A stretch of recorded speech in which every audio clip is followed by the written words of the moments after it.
a security professional? You know, we all get phishing emails pretty much all the time. In fact, I'd be shocked if you didn't already get one today.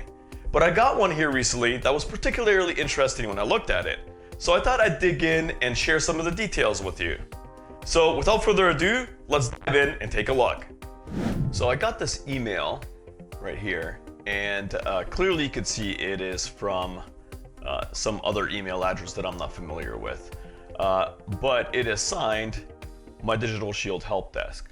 So this is a brand that Omninet used to use, My Digital Shield, and they're sitting there and sending it as if they're the help center of Omninet. And the notification it says this: Office 365, hello Abagran, your password is set to expire today. Keep your password. Click here. Retain your current credentials. Click here. So, I mean, this is obviously a phishing email.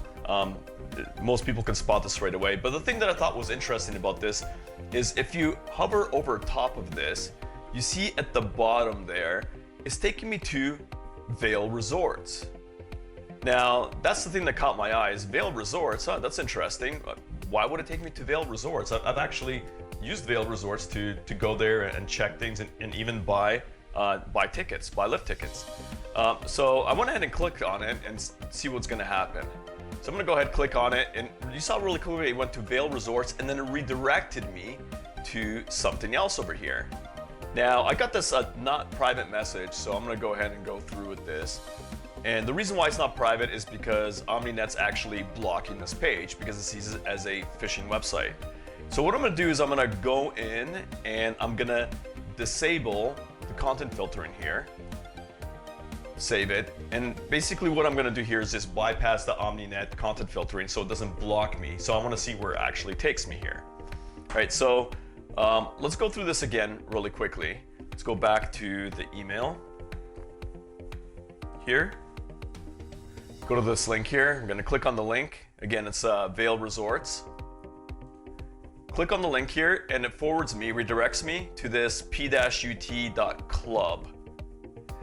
And it says, I'm not a robot. So if I click on the I'm not a robot, it takes me to a login page of Microsoft, right? And it says, sign into your account.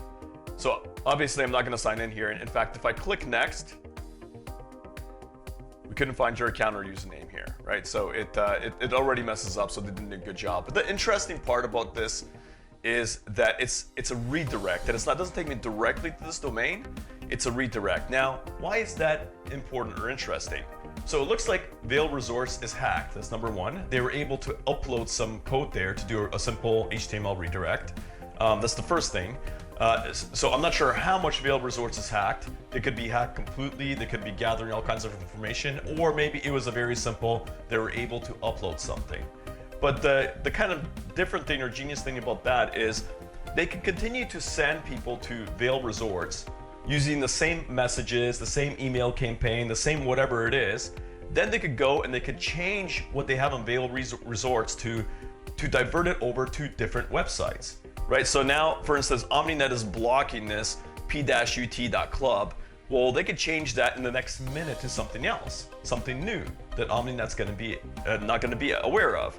And now all of a sudden now you're able to click through it because you're actually going to Vail Resorts. Now the interesting thing about that is, or I guess diving further into it, depending on what type of content filtering you're using. So if you're using just DNS filtering as an example, the DNS filter will either allow or block all of Vail Resorts, right? Now, if you're using more in-depth content filtering, such what Omninet uses, we'll actually go in and allow Vail Resorts and all the pages, but that one URL that's doing the redirect will actually block that one URL that's doing that redirect to wherever else you're going. So we're able to get ahead of the game a little bit quicker, whereas the simpler DNS versions of content filtering won't be able to accomplish that. If they block it, they have to block all of Vail Resorts. So what do we do here, right? The important thing is make sure you're using proper content filtering. Of course, being able to identify these type of emails and not click on them is the more important thing. And to be honest, if they were a little bit more sophisticated, which I've seen more sophisticated emails, and they would have sent it from a better email address as opposed to xavier.edu over here. It may have been a little bit more convincing. Obviously, I would know.